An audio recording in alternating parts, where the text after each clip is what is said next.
राष्ट्र बिहार बिहार कृषि विश्वविद्यालय भागलपुर सबौर में शुक्रवार को नवम दीक्षा समारोह का आयोजन हुआ, जिसमें बिहार के राज्यपाल सह कुलाधिपति सैयद अता हसनैन मुख्य अतिथि के रूप में उपस्थित हुए।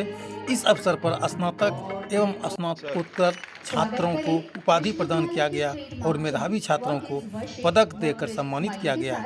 यह समारोह विश्वविद्यालय की उपलब्धियों को प्रदर्शित करने का महत्वपूर्ण अवसर प्राप्त हुआ, जिससे कृषि, शिक्षा, अनुसंधान एवं नवाचार के क्षेत्रों में हो रहे कार्यों को नई पहचान मिलने और राज्य के कृषि विकास को गति मिलेगी। देखते हैं इस रिपोर्ट में।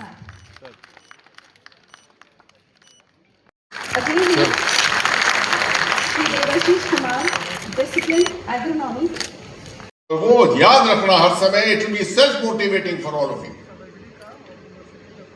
चीन, लोग कहते हैं चीन हमारा दुश्मन देश है, चीन के बारे में क्यों अच्छाई की जाए, मगर मैं कहता हूं दुश्मन को भी कभी कभी पहचानना पड़ता है कि क्या हासिल किया है उसने।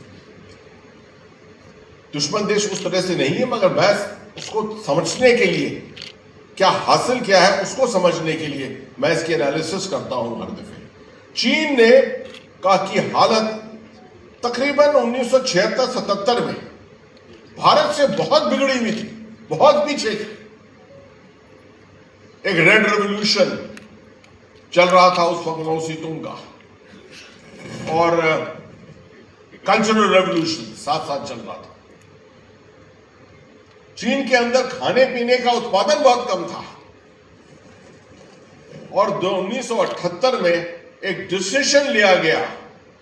एक नए लीडर आए, जब मौ सेतुंग खत्म हुए तो एक नए लीडर आए, उनका नाम था डेंग जियाओपिंग। डेंग जियाओपिंग ने 78 में कहा चीन को मैं आधुनिक बनाऊंगा,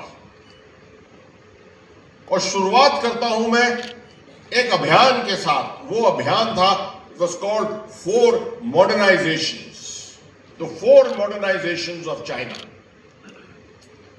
उसमें नंबर 1, 2, 3, 4 क्या थे ये बताता हूं आपको।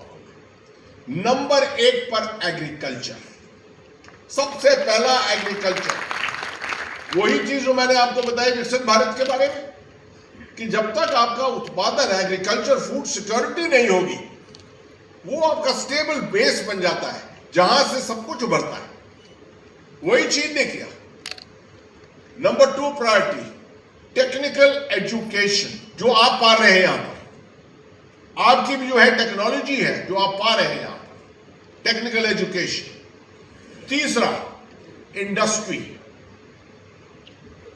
टेक्नोलॉजी लेकर और इंडस्ट्रियल प्रोडक्शन बढ़ाना। आजकल आप देख रहे हैं शंघाई में, आप चीन के ईस्टर्न कोस्ट पे जाइए, शेंजन का इलाका, हांगकांग का इलाका, वहां जो मैन्युफैक्चरिंग हुई है उससे चीन के अंदर 14% ग्रोथ का उत्पादन हुआ था इस जमाने में।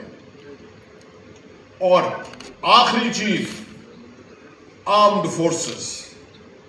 और कहीं कुछ इलाकों में जाएंगे, अगर आप मॉडर्नाइजेशन की बात करेंगे तो सबसे पहले कहेंगे आर्म्ड फोर्सेस को मॉडर्नाइज करो। चीन ने ये नहीं किया। चीन ने कहा हम अपने बॉर्डर्स को कंट्रोल में रखेंगे, स्थिर रखेंगे, स्टेबल रखेंगे, मगर हम सबसे पहले अपना उत्पादन बढ़ाएंगे। उस उत्पादन में सबसे पहले हम एग्रीकल्चर को लेंगे।